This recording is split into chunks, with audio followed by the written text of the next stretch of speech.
Donc le premier morceau qu'on va voir ce soir du chapitre 4, ça va être les 4 premiers versets, d'accord, du chapitre 4. Et donc la prochaine fois, on fera de 5 à 11 pour voir la fin. Et donc ce soir, on va voir la réaction de Jonas, puisque vous vous souvenez, la dernière fois, on avait parlé un petit peu de la colère de Dieu, on avait parlé du fait que Dieu pouvait changer d'avis, etc. Et là, ce soir, on va voir un petit peu la colère de Jonas. Après la colère de Dieu, maintenant, on va voir la colère de Jonas. Et on va voir un petit peu de voilà, ce qu'on peut en faire. Peut-être on peut lire un verset chacun, et puis après, on va voir un peu ce qu'on peut ici d'y trouver. Cela, c'est un peu tout ce que... Ah oui, cela fut très mal pris par Jonas. Ça fait référence au fait que Dieu ne fait pas de mal à Ninive. Hein. Cela fut très mal pris par Jonas qui se fâcha. Il pria le Seigneur en disant « S'il te plaît, Seigneur, n'est-ce pas ce que je disais quand j'étais encore dans mon pays ? C'est pourquoi j'ai préféré fuir à Tarsis, car je savais que tu es un Dieu clément et compatissant, patient et grand par la fidélité qui renonce au mal. » Maintenant, Éternel, prends-moi donc la vie, car la mort vaut mieux pour moi que la vie. L'Éternel lui répondit, fais-tu bien de te mettre en colère. Voilà. Alors, on apprend des choses. Là. Quelque part, il y a un peu le... C'est comme des romans policiers, je ne sais pas si vous aimez bien. Moi, j'aime beaucoup les romans policiers, puis j'aime bien à la fin savoir, alors, c'est qui avait tué, c'est qui a fait le larcin. Et là, à la fin, on va découvrir certaines choses, et entre autres, on va découvrir pourquoi Jonas est parti. Pourquoi il a fui exactement ? Parce qu'on ne sait pas. On sait juste qu'il a fui au début. Hein. On sait qu'il a fui. Mais on ne sait pas très bien pourquoi. On peut faire des suppositions. Mais on ne sait pas très bien pourquoi. Et notamment, pourquoi il se fâche. Ça, c'est l'autre chose. Pourquoi il se fâche ? Et on va un peu découvrir aussi pourquoi il se fâche. Mais peut-être j'aimerais vous laisser un peu parler. Alors, pour vous rassurer, il n'y a pas de théorie unanime là-dessus. Il y a plusieurs théories sur pourquoi Jonas se fâche ici, parce que en fait, c'est pas très clair ce qu'il raconte. On va voir que c'est pas très clair. Et donc, il y a plusieurs théories sur pourquoi Jonas se fâche. Donc, tout ça pour vous dire, voilà, ne pensez pas qu'il y ait une théorie dans laquelle tout le monde est d'accord. Il y a des théories plus ou moins majoritaires. Enfin, il y en a une qui est très majoritaire, l'autre qui l'est un peu moins. Puis bon, il y en a d'autres un peu farfelues que je vous dirai au passage. Mais voilà. À votre avis, pourquoi Jonas se fâche ? Pourquoi il se fâche que Ninive n'est pas détruite, que Dieu a renoncé au mal qu'il voulait le faire ?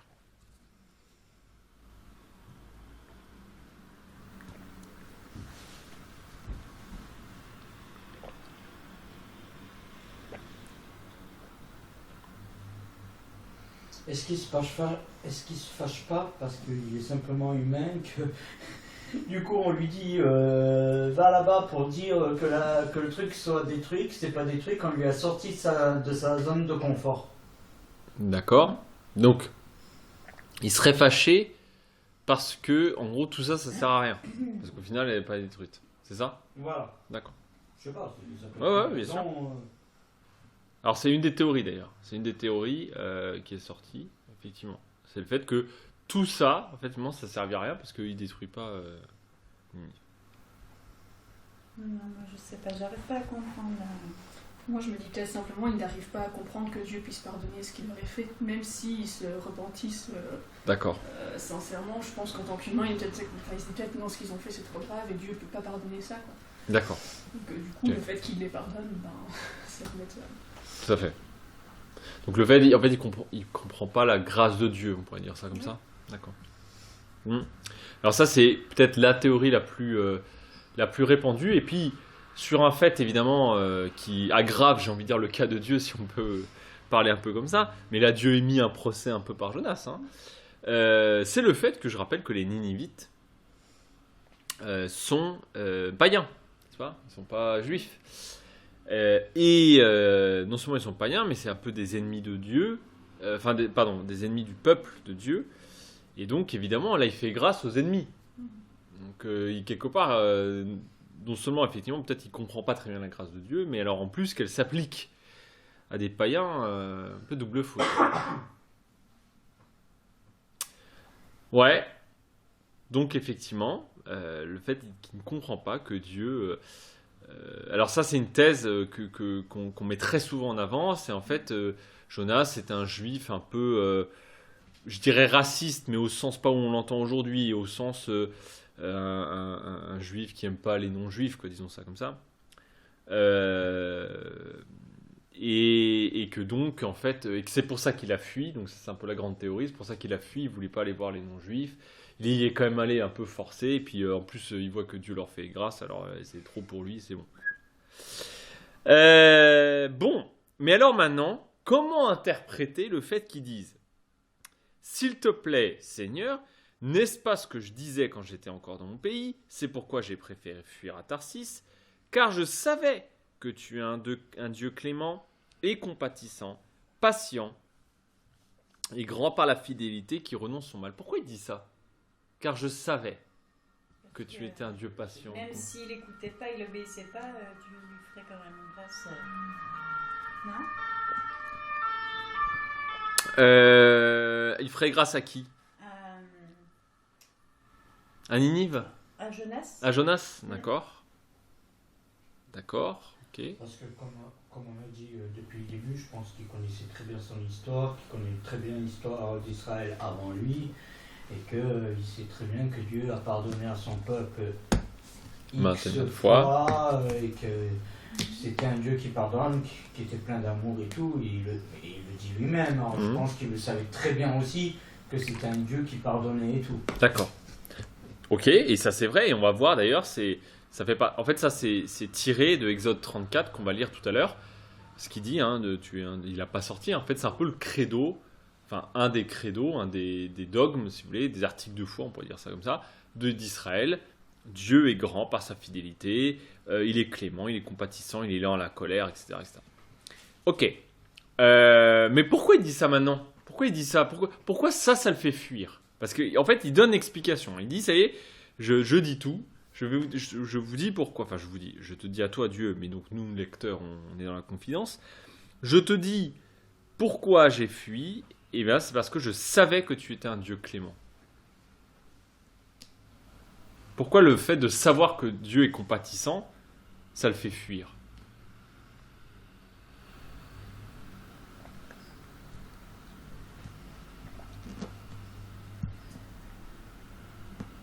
Parce que je pense que tu l'as dit juste un petit peu avant, Ninive est païenne, Ninive est à l'encontre de Dieu, Ninive est en plus ennemi du peuple de Dieu, et de dire, si tu sauves même nos ennemis, comment on va faire? D'accord. Ouais. Tu vois ce que je veux dire? Tout à fait. Oui, d'accord. Donc, de toute façon, je savais que tu allais pardonner à Ninive s'ils revenaient de leur mal. Et donc, si tu leur pardonnes, qui va nous porter secours? Puisque c'est nos ennemis. Oui, tout à fait. D'ailleurs, c'est une théorie qui est tout à fait sérieuse, qui est le fait que, en fait, il ne veut pas que Ninive se convertisse. Il veut tout simplement pas que Ninive se convertisse. Pourquoi? Parce qu'il veut que Dieu détruise Ninive, parce que Ninive est un ennemi du peuple d'Israël. Ninive est un empire naissant, effectivement. Donc ça, c'est effectivement une théorie qui est pas mal mise en avant. Bon, peut-être juste avant qu'on regarde ensemble un peu les différentes théories possibles.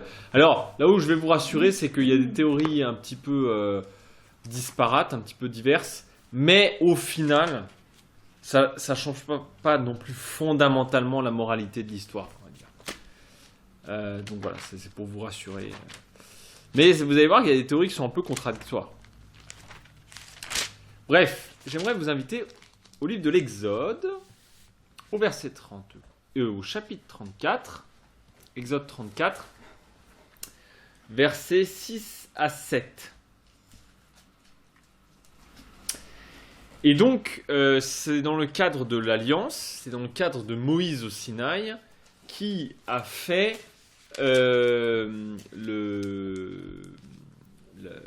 nouvelles tables. Hein. Vous vous souvenez qu'il y avait des premières tables qui avaient été faites par Moïse. Quand il est redescendu avec les premières tables, le peuple, toujours aussi fidèle, s'était empressé de faire un veau d'or pour l'adorer. Ce qui a mis Moïse en courroux. Et donc, dans sa fureur, il a cassé les 2 tables. Et donc, il refait 2 nouvelles tables. Et on est donc dans ces 2 nouvelles tables de pierre qui sont comme les premières.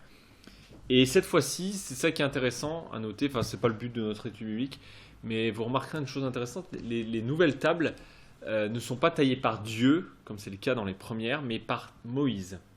En fait, c'est une copie des premières. Très intéressant. Ok. Et donc, là, on voit, verset 5, si je lis, donc Exode 34. Le Seigneur descendit dans la nuée, se tint là auprès de lui, donc de Moïse, proclama le nom du Seigneur. Hein, donc c'est son identité, si vous voulez, ce qu'il est, sa nature. Le Seigneur passa devant lui en proclamant le Seigneur, le Seigneur. Donc là, évidemment, c'est le tétragramme éternel, éternel, selon la traduction. Dieu compatissant et clément, patient et grand par la fidélité et les loyautés, qui conserve sa fidélité jusqu'à la 1000e génération, qui pardonne la faute, la transgression, le péché, mais qui ne tient pas le coupable pour innocent, qui fait rendre des comptes aux fils et aux petits-fils pour la faute des pères jusqu'à la 3e et la 4e génération. Voilà.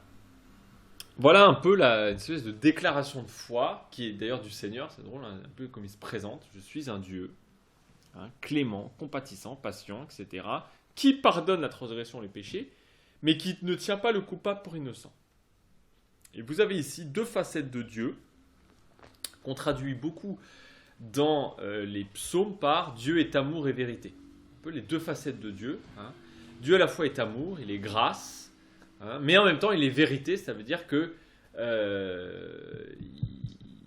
son amour passe par la vérité, c'est-à-dire par le fait de nous montrer tels que nous sommes, de détruire nos illusions. Ce qui nous fait très mal, parce qu'on aime nos illusions, mais on n'aime pas trop que Dieu vienne nous expliquer qui on est en vérité, ce qu'on est. Mais c'est pas dans le but de simplement nous détruire ou nous rabaisser, c'est pour en fait nous sauver, pour recevoir pleinement son amour. Et donc c'est ça qu'il cite, hein, Jonas, c'est ça qu'il cite. Je savais, parce que évidemment c'est liturgique, hein, si vous voulez, on dit ça dans le temple ou dans les processions. Je savais que tu es un Dieu clément et compatissant et patient et grand par la fidélité et qui renonce au mal. Bon. Et donc maintenant la question se pose, mais alors pourquoi ça le fait fuir? Pourquoi le fait de savoir ça le fait fuir? Alors la théorie numéro 1, qui est la théorie la plus répandue, c'est le fait de dire que Jonas n'aime pas Ninive, parce qu'ils sont pas... Alors pour 2 raisons. Soit parce qu'ils n'étaient pas juifs, donc on fait de Jonas un personnage un petit peu raciste, si vous voulez, anti-païen, soit parce qu'il a peur très justement de Ninive. Ninive est un empire qui est en train de grandir et qu'il a peur de Ninive, il a peur de l'empire assyrien qui est en train de monter, et que donc, tout ça pour dire qu'il ne veut pas que la grâce de Dieu tombe sur Ninive. Et donc, comme l'a dit Pierre très, très justement, sachant ça, il ne voulait pas aller les voir. De toute façon, en plus, il ne voulait pas aller en terre impure. Il ne voulait pas aller les voir. Et donc, il se propose, il a fui, jusqu'à ce que le Seigneur le rattrape, quelque part l'oblige un petit peu à aller à Ninive. Il proclame la destruction de Ninive, mais évidemment le Seigneur change d'avis et donc il est énervé, il est fâché parce qu'il voulait que Ninive soit détruite. Ça c'est la première théorie, c'est de très loin vraiment la théorie la plus répandue là-dessus. Deuxième théorie qui est un petit peu différente, c'est celle de se dire, en fait, et ça a été aussi dit par Pierre, deuxième théorie dite par Pierre, c'est le fait que Jonas sait que de toute façon Dieu va faire grâce à Ninive, et donc se dit c'est peut-être pas la peine que j'aille risquer ma vie d'aller dans une terre étrangère, etc., etc. Je vais pas aller risquer ma vie, de toute façon je lui pardonne, pas besoin d'aller leur dire que machin, parce que tu es un Dieu compatissant. Et donc c'est pour ça qu'il fuit à Tarsis pour pas aller les voir, mais Dieu le rattrape, etc., etc. Il les envoie. Jonas proclame la destruction et finalement Dieu revient et effectivement il dit attends, c'est pas possible, de quoi tu me parles, voilà. Justement, je savais très bien que tu allais faire grâce. Troisième théorie. La troisième théorie, qui est un peu similaire à celle que je viens de dire, c'est le fait que Jonas sait très bien que Dieu va faire grâce à Ninive, et quelque part, Jonas avait peut-être oublié que Dieu était aussi colère. Et tellement, quelque part, il avait oublié, vous voyez, parce que ce qui est intéressant dans ce qu'on vient de dire, c'est qu'il ne citait que le début. Tu es grand par la fidélité, tu es patient, tu es compatissant, etc. Mais il n'y a pas le reste que tu ne tiens pas le coupable pour innocent. Donc il n'y a pas le côté un peu vérité de Dieu. Et en fuyant à Tarsis, il rencontre la colère de Dieu. Quelque part, il redécouvre la colère de Dieu. D'accord ? Puisque, quelque part, il la prend en pleine tronche, la colère de Dieu. Donc, il redécouvre la colère de Dieu. Et donc, il s'empresse d'aller à Ninive en disant « Dieu est colère, vous allez vous faire détruire. » Parce que Dieu, oulala, c'est un Dieu intransigeant. Et qu'est-ce qui se passe ? Eh bien, Dieu, il pardonne à Ninive. Et là, il dit « Mais attends, tu te fiches de moi. Tu te fiches de moi. Au début, je t'ai dit que je savais que tu allais leur pardonner, etc. Tu me fais passer par tout un truc pour montrer qu'en fait, tu es quand même un Dieu assez intransigeant. Je proclame ton intransigeance. Ils se convertissent. Et tu reviens sur ce que tu as dit. Donc tu te fiches de moi. Enfin, je suis le dindon de la farce un petit peu. D'autant plus que ici, ce qui est très intéressant, c'est que Jonas est un faux prophète. Enfin, Dieu le fait passer pour un faux prophète. Pourquoi ? Parce qu'il a simplement dit encore 40 jours et Ninive est détruite. N'est-ce pas ?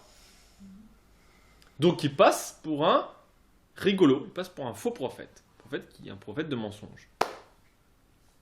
Et Jonas en a marre. Il est fâché. Il dit mais je savais bien que t'allais. Donc voilà un petit peu cette théorie. C'est celle que je préfère le plus, mais après je vous laisse un peu libre. C'est celle du fait que en fait Jonas, c'est quelqu'un qui cherche des théories sur Dieu. Il voudrait enfermer Dieu dans une théorie. Genre, Dieu est amour. Hop, c'est terminé. Bon, puis d'un coup, il découvre que Dieu est colère. Il dit, Dieu est colère. J'arrive à Ninive, Dieu est colère. Et d'un coup, bam, en fait, il retrouve que Dieu est amour aussi. Bon, bref. Et donc, en fait, il voudrait enfermer Dieu dans une espèce de définition un peu toute faite. Mais que, il se rend compte que Dieu, en fait, est plus qu'une définition un peu toute faite qu'on peut faire de Dieu. Que Dieu est un Dieu vivant. Et donc, il a une double facette. Il a une facette de vérité, une facette de jugement. C'est très lié, le jugement et la vérité. Le jugement, c'est ce qui permet de faire sortir la vérité. Et donc, il a une facette de jugement, une facette de compassion, d'amour, de grâce. La chose très drôle, c'est que Dieu, en fait, est très, très, très, très, très ironique là-dedans. Pourquoi ? Parce que je ne sais pas si vous vous souvenez la dernière fois, on en avait parlé, mais en fait il y a un jeu de mots quand il annonce la destruction de Ninive. Il y a un jeu de mots. Comment on dit qu'une ville va être détruite, et ça c'est beaucoup lié dans Sodome et Gomorrhe, en fait il dit Sodome et Gomorrhe vont être renversés, sans dessus-dessous. Et donc en fait il annonce le mot à mot, c'est Ninive va être retournée. Ninive va être retournée, un peu comme quand vous prenez une crêpe, hop, on retourne la ville. Paradoxalement, il y a un jeu de mots ici, évidemment, dont Jonas n'est pas conscient. Mais le jeu de mots, c'est qu'effectivement, Ninive s'est retournée. Pourquoi ? Parce qu'elle est retournée vers le Seigneur. Donc en fait, il a proclamé un message qu'il n'a pas très bien compris. Lui, il pensait que Ninive serait détruite, alors que ce mot-là, qui a un peu une espèce de double signification, veut aussi dire que la ville va être retournée. D'accord ? Et donc, que que, d'un certain point de vue, elle va être... en fait, elle va se convertir.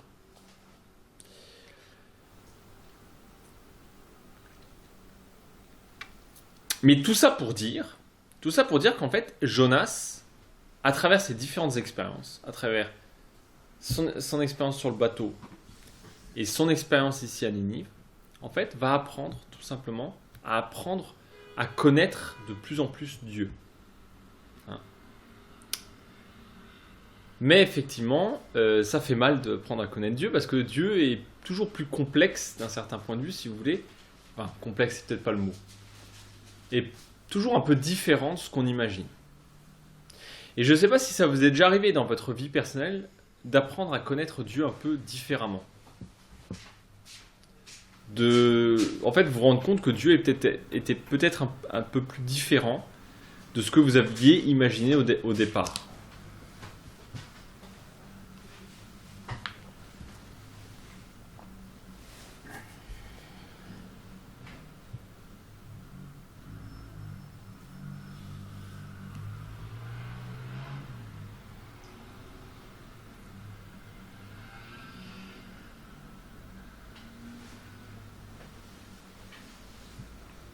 En fait, on parle beaucoup on dit souvent nos images de Dieu doivent se convertir.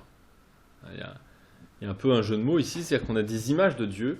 Et en fait, quand on avance dans nos vies spirituelles, et souvent d'ailleurs ça passe par des crises, ça passe par des moments où ça se passe pas très bien, et quand on dépasse ces crises, en fait, notre vision de Dieu, elle change. Je vais poser la question de manière beaucoup plus simple. Si vous regardez le début de votre vie spirituelle avec Dieu, et si vous regardez là où vous en êtes maintenant, est-ce que vous considérez que vous avez à peu près la même vision de Dieu ou pas? Ou est-ce que la façon dont vous voyez Dieu a changé? Ça a changé. Elle a changé en quoi? Moi, je croyais qu'au début, Dieu il nous donnait tout ce qu'on voulait. D'accord. Il était toujours gentil et tout, mais non, justement, à travers les épreuves, on sait que c'est... Comment dire?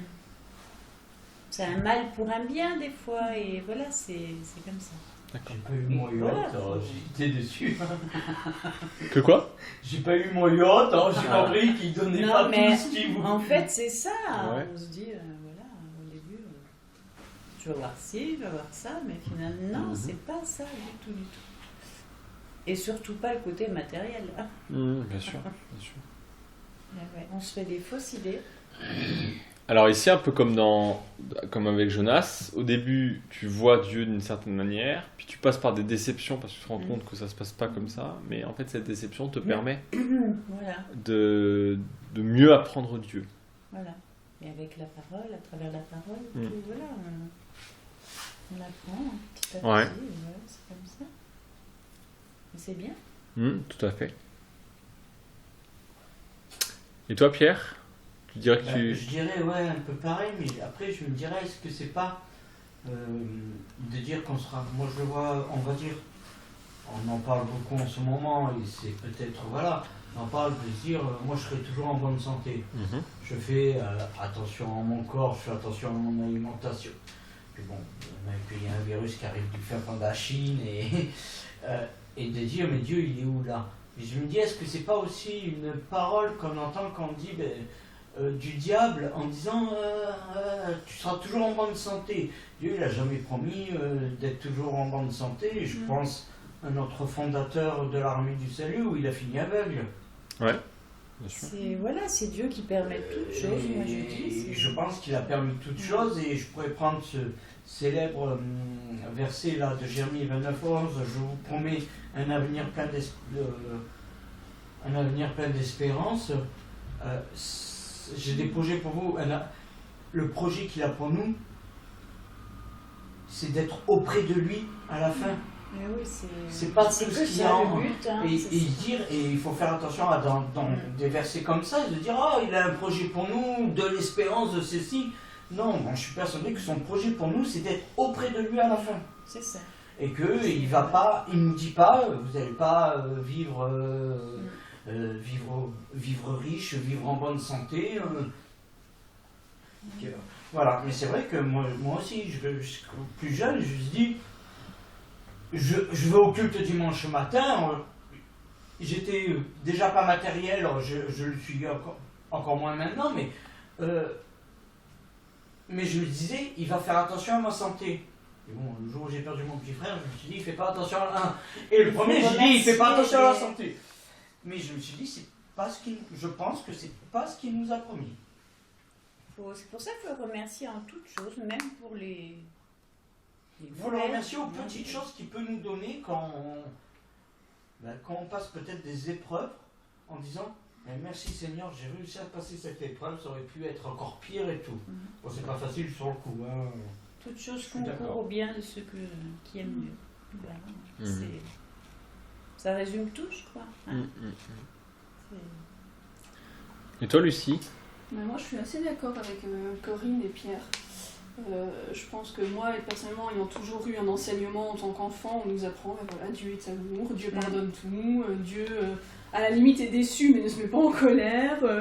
Voilà, enfin, plein de belles choses comme ça, mais du coup, ouais, on se rend compte que non, Dieu parfois peut être en colère, Dieu parfois... voilà, c'est pas forcément toujours pour notre bien, bien sûr.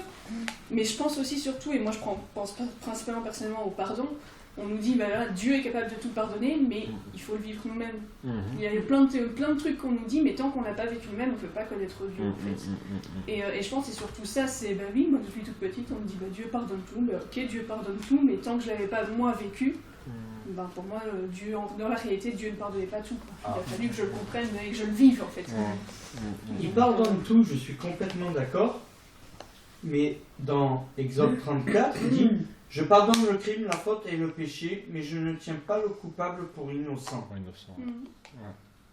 Et il fait quand même attention de dire « Je pardonne ta faute, mais je sais ce que tu as fait. » C'est souvent le côté qu'on oublie un petit peu. Oui, non, mais c'est marrant parce qu'on l'a lu là. C'est bon, mais voilà, je sais ce que tu as fait.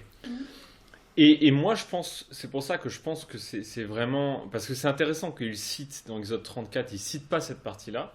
Il cite « Je savais que tu étais fidèle, etc. etc. » Et je crois que, en fait, il y a toujours ces deux faces de Dieu, il est amour et vérité. Et je crois qu'on a toujours tendance à être trop dans un sens ou trop dans l'autre. Il y a des chrétiens qui ont tendance à être trop dans Dieu est amour, et résultat... En fait, peu importe que tu sois pécheur, etc. J'ai même entendu des gens dire oui, mais Dieu s'en fiche du péché, etc. Ce qui est une absurdité totale, mais enfin, bref, peu importe.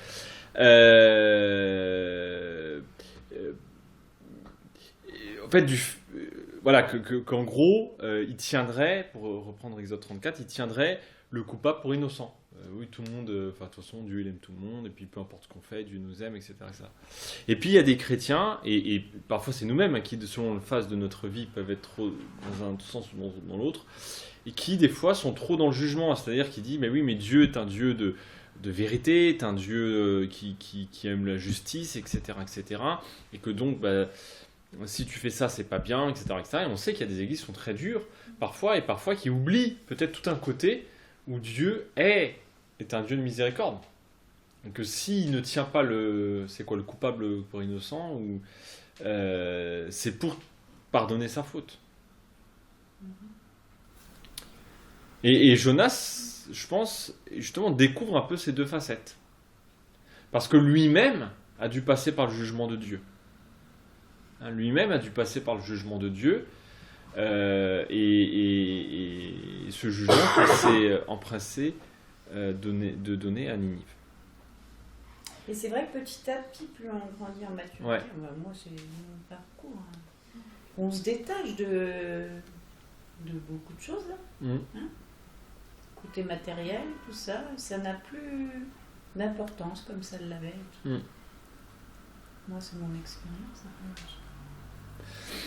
Et c'est intéressant de voir que, comme vous l'avez d'ailleurs tous dit dans votre partage d'expérience, c'est que toutes ces choses qui nous permettent de grandir en maturité spirituelle, qui nous permettent de voir Dieu différemment, ça passe par des crises.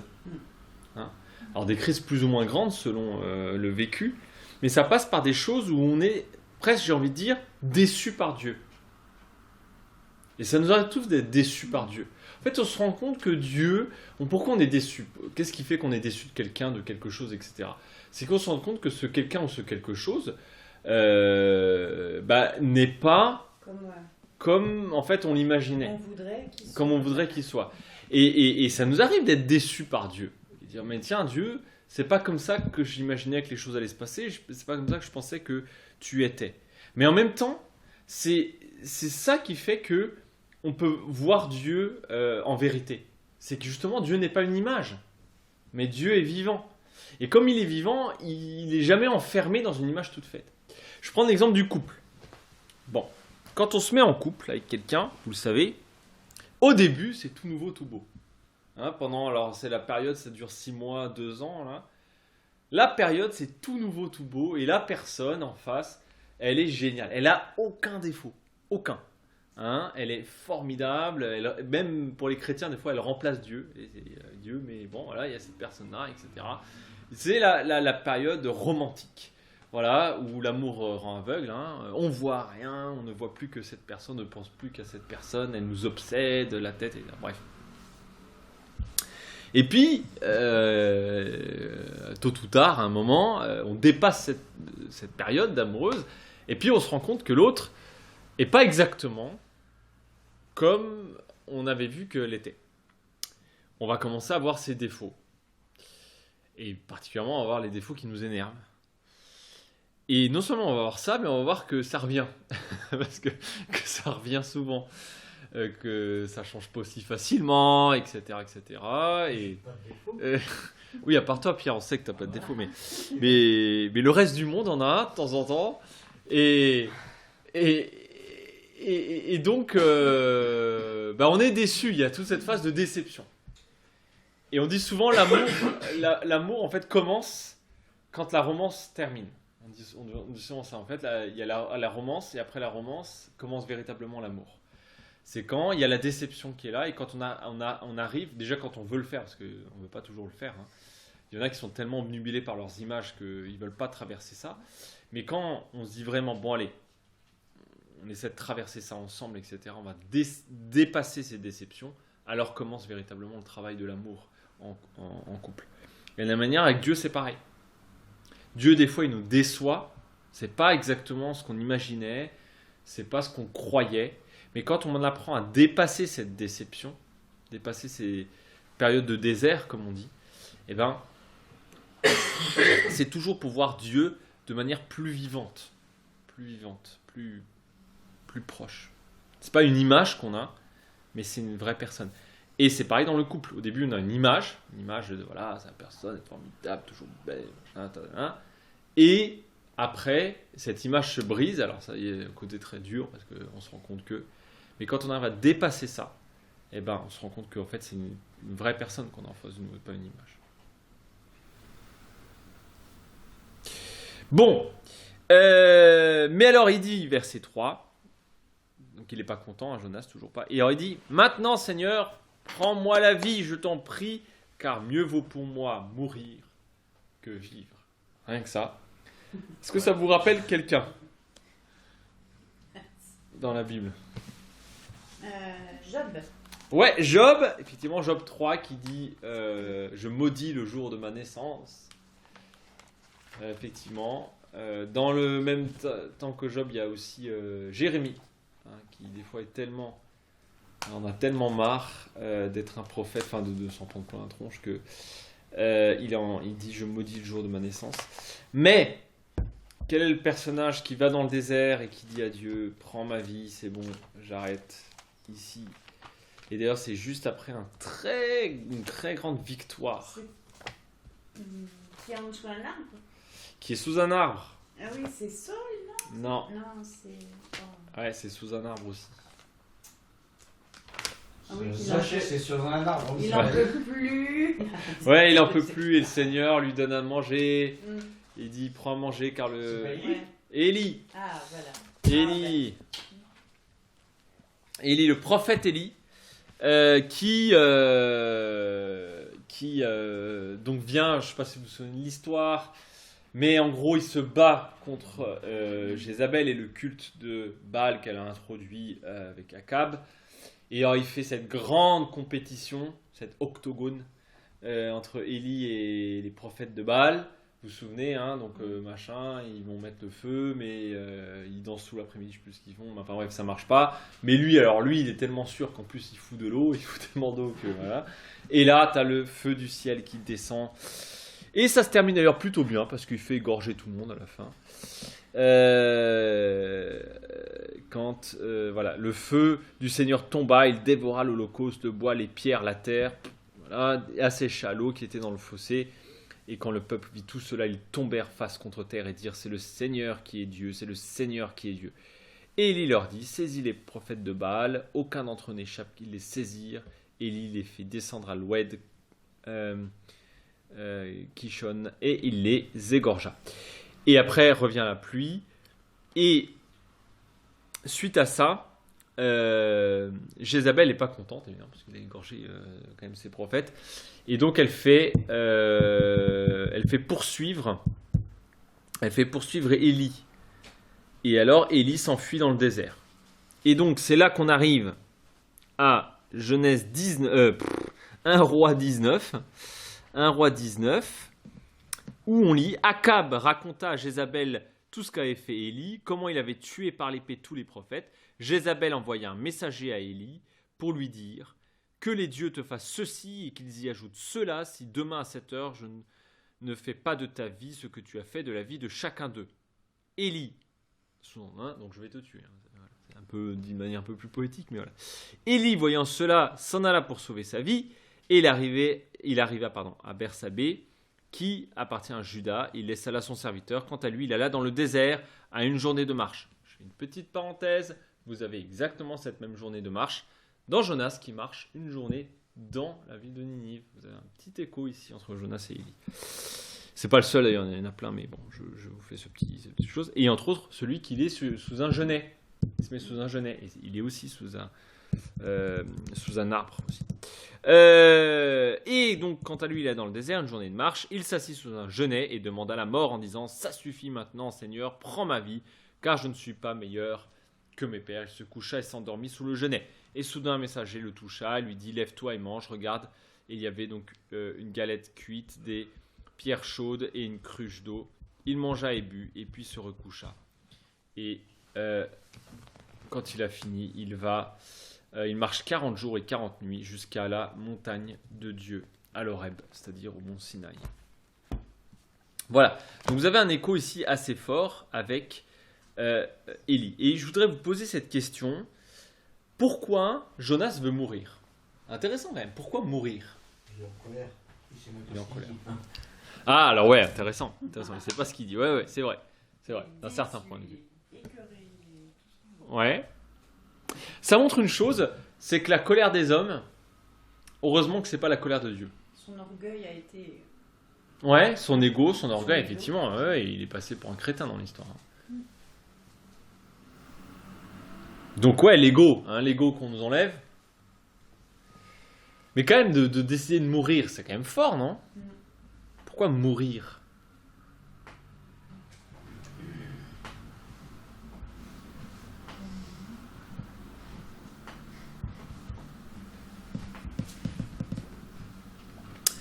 C'est intéressant parce que, vous voyez, en fait, d'un certain point de vue, comment dirais-je? En fait, d'un certain point de vue,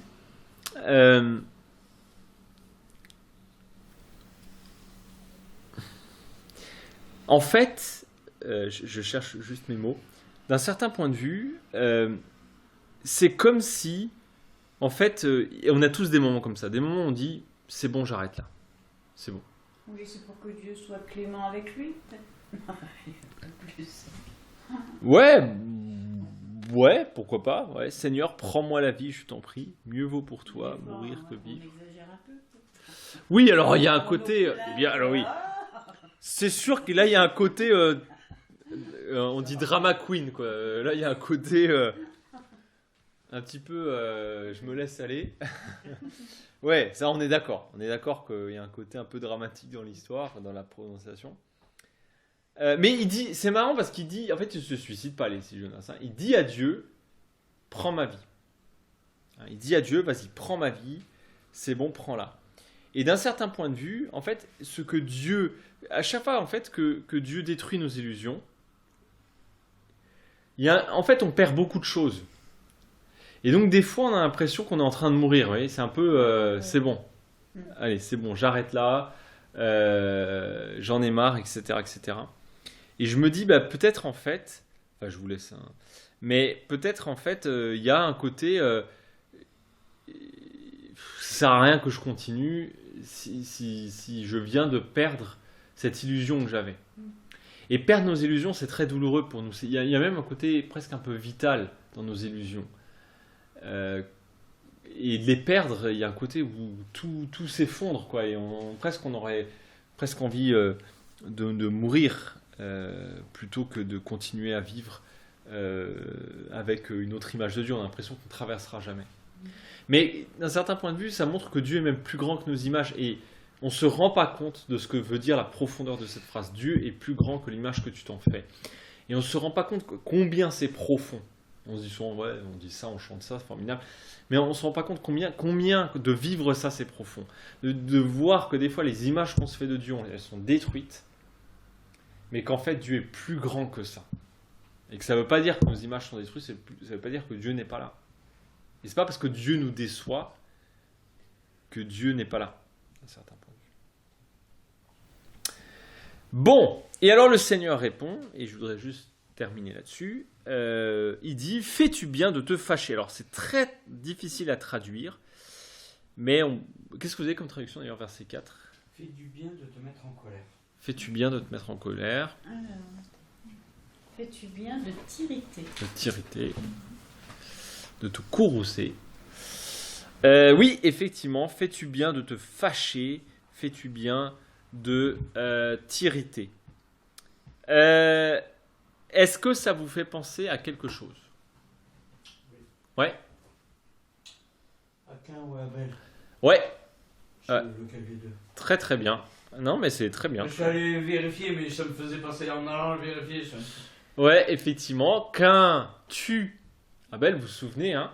Et d'ailleurs, c'est pour une réaction de Dieu, hein, puisque Dieu considère l'offrande d'Abel, mais il ne considère pas Cain. Donc on a cette déception de Cain. Cain est déçu de Dieu. Et là, Dieu voit le cœur de Cain et lui dit « Pourquoi tu t'assombris ?» etc., etc. « Fais attention à ton cœur, puisque le péché est tapis à la cœur... Je dis pas de bêtises, on va pas trop le faire de tête, surtout dépasser une certaine heure. Hein.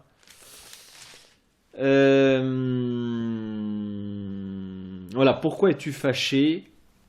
Pourquoi es-tu renfrogné ? Si tu agis bien, ne relèveras-tu pas la tête ? Mais si tu n'agis pas bien, le péché est tapis à ta porte et son désir se porte vers toi, à toi de le dominer. Voilà. Et on sait que ça va très bien finir, puisqu'il va finir par tuer son frère. Et donc, voilà. Et donc, évidemment, il n'a pas du tout écouté le Seigneur. Ouais, donc c'est très bien. Oui, l'histoire du frère qui tue. Là encore, c'est cette question de déception. Hein. Le Seigneur qui dit à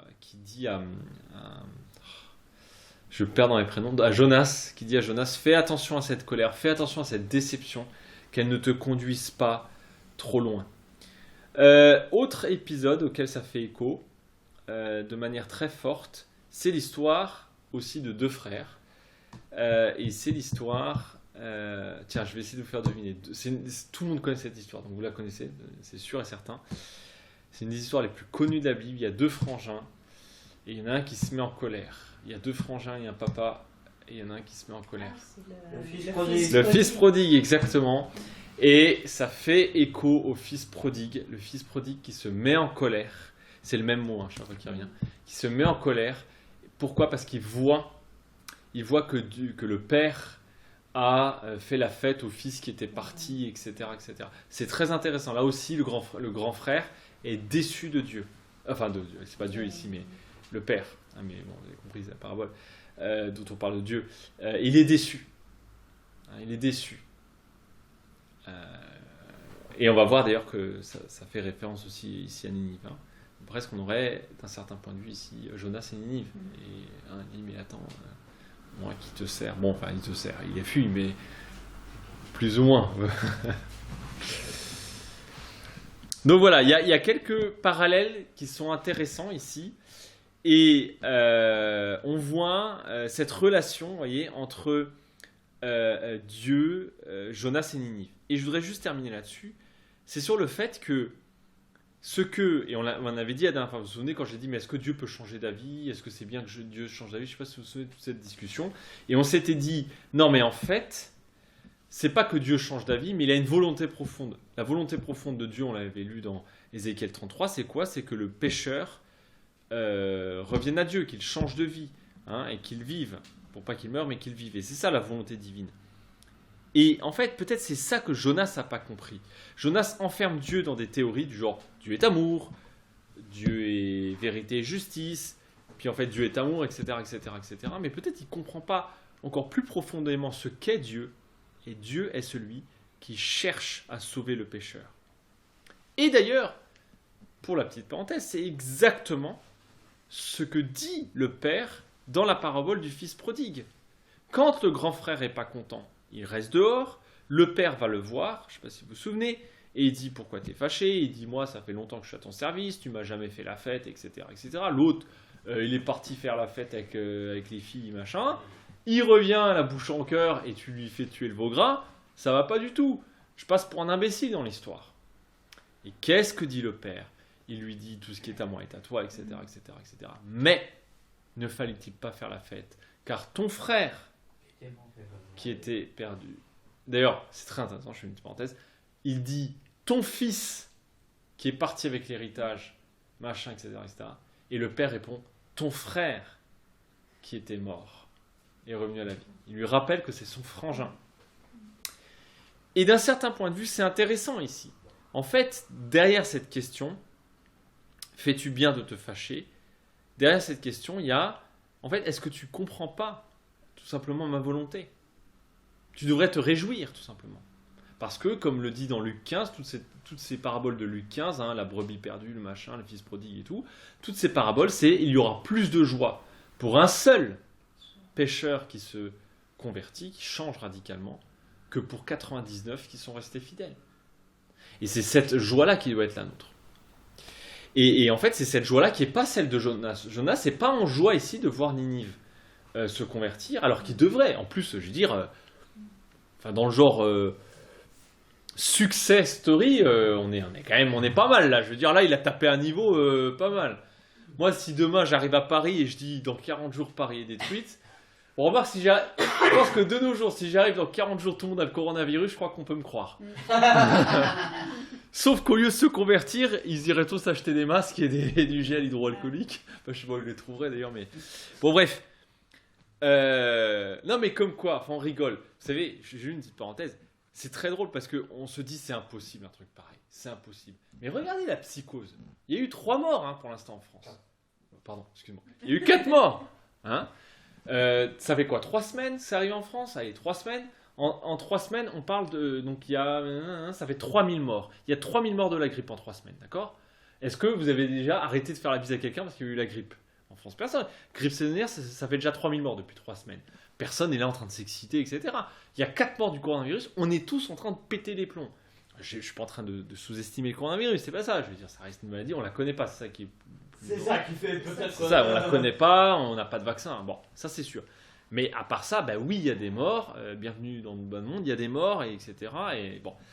Mais, je veux dire par là, comme quoi un truc peut d'un coup filer la psychose à n'importe qui. C'est marqué dans l'Apocalypse qu'il y aura des épidémies, des ceci, des cela. Voilà, c'est éviter la ville de Nîmes, ça serait...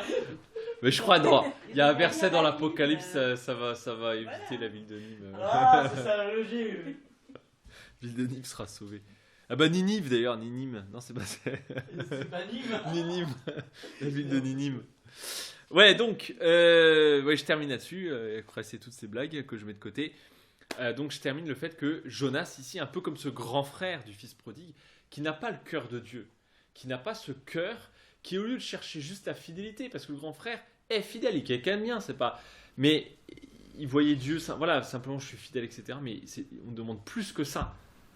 Plus que ça, c'est pas simplement la fidélité, mais d'avoir ce cœur de Dieu qui cherche la conversion du coupable. Voilà, fais-tu bien de te fâcher, fais-tu bien de te fâcher. Et peut-être, je ferme juste là-dessus la parenthèse, on a tous des déceptions, ça nous arrive tous, et la vie, peut-être une succession de déceptions. Mais quand on est déçu, et on voit le cas avec Caïn et Abel évidemment, quand on est déçu, c'est là où parfois notre déception, notre colère peut nous faire des choses auxquelles il faut faire très attention, parce que la colère, c'est la plus mauvaise des conseillères. Je crois qu'il y a beaucoup de mauvaises conseillères, mais alors la colère, je crois que c'est la pire des conseillères. Et il faut faire très attention à ce qu'on peut faire dans nos colères parfois, parce que c'est là où on fait des choses qu'on regrette énormément. Et voilà, et je pense que ça peut nous laisser réfléchir. Je vous invite à la prière.